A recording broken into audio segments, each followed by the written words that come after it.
Nous allons voir maintenant un peu plus en détail quelques fonctionnalités de l'environnement BI Launchpad que l'on appelait avant InfoView. Alors, des généralités sur cette interface.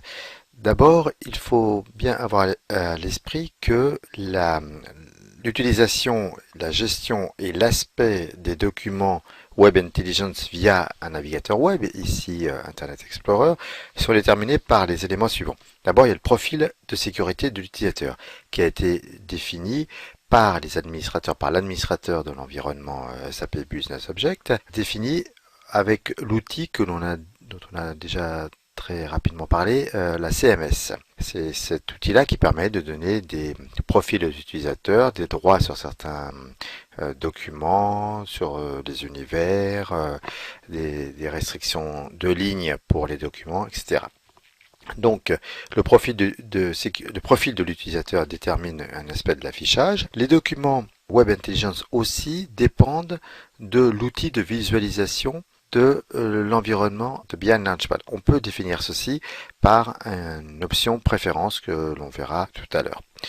De même, la création ou la modification d'un document Web Intelligence, si l'utilisateur en a le droit, est différente suivant l'outil utilisé, suivant le mode de présentation utilisé.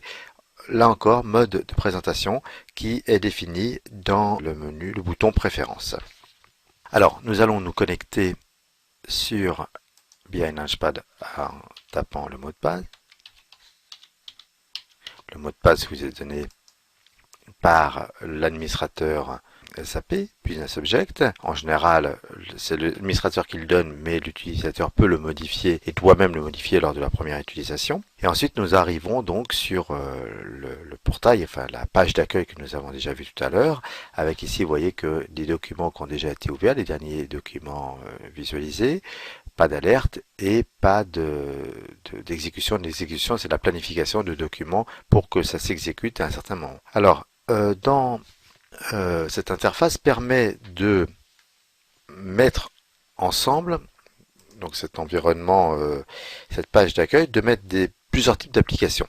Comme nous le voyons ici, on pouvait avoir des documents de type Web Intelligence, mais aussi des documents de type WebEx, qui sont des documents issus de requêtes BEX, des modules pour définir un certain nombre d'applications basées sur des rapports Crystal, par exemple des rapports Crystal Report ou des modèles dashboard. Nous avons aussi des documents qui peuvent qui peuvent s'appuyer sur Edition Analysis pour OLAP, des documents de Crystal Report qui, comme je vous l'ai rapidement dit, est un outil plutôt pour faire du reporting de masse dans la solution SAP Business Object et qui est plutôt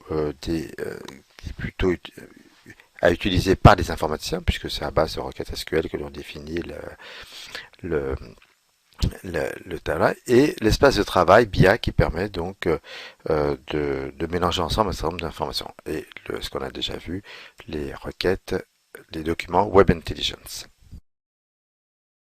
Revenons un petit peu sur la notion d'espace de travail. Un espace de travail BI, donc je vous rappelle que cette icône-là, permet de définir, permet d'organiser et d'afficher en même temps différentes sources de données de la plateforme SAP Business Object. Alors, ça permet de lier des documents Web Intelligence, des liens hypertextes, des rapports Crystal Report, des modules non visuels de code, des pages externes, des pages web.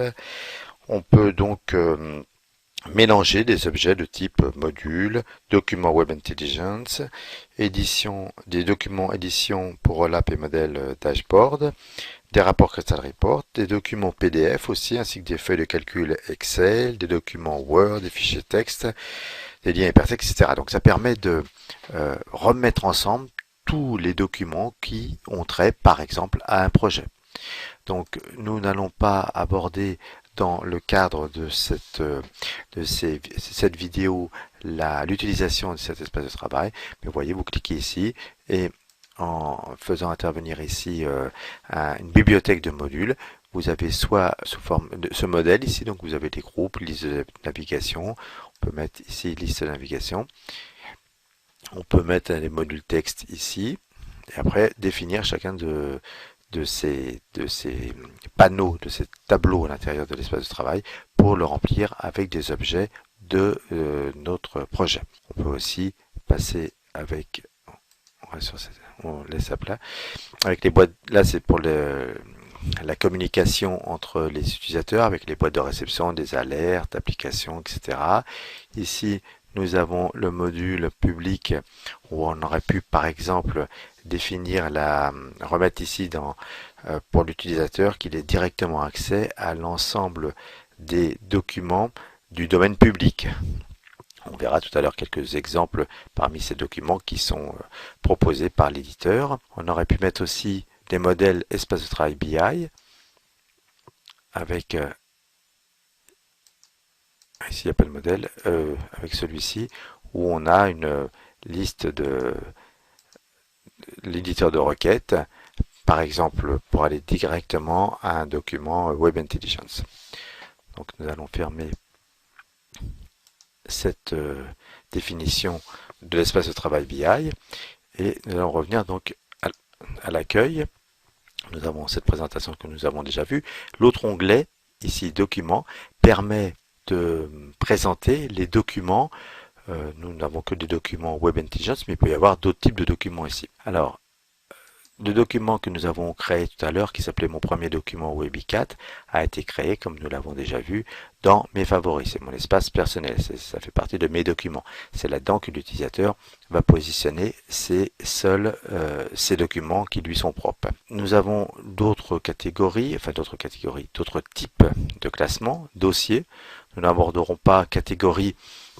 Catégorie, c'était une information, une dimension supplémentaire que l'on pouvait rajouter au document pour faire un autre axe de recherche ou de classement, outre les dossiers physiques qui correspondent un peu aux dossiers que l'on voit dans les environnements Windows par exemple. Il y avait la notion de catégorie, donc nous n'aborderons pas ça ici, mais il y a des dossiers, tout simplement dossiers publics ici, dans lesquels les informations en général utilisables par tous les utilisateurs d'un certain domaine, voient leurs documents classés. Alors, comme je vous le disais précédemment, ça dépend un peu du profil d'utilisateur. Tous les utilisateurs n'auront pas accès à tous les documents, ni même donc à tous les dossiers. Certains utilisateurs ne verront peut-être pas le dossier métrique ou le dossier report samples. Donc, cette notion d'affichage est dépendante du profil de l'utilisateur.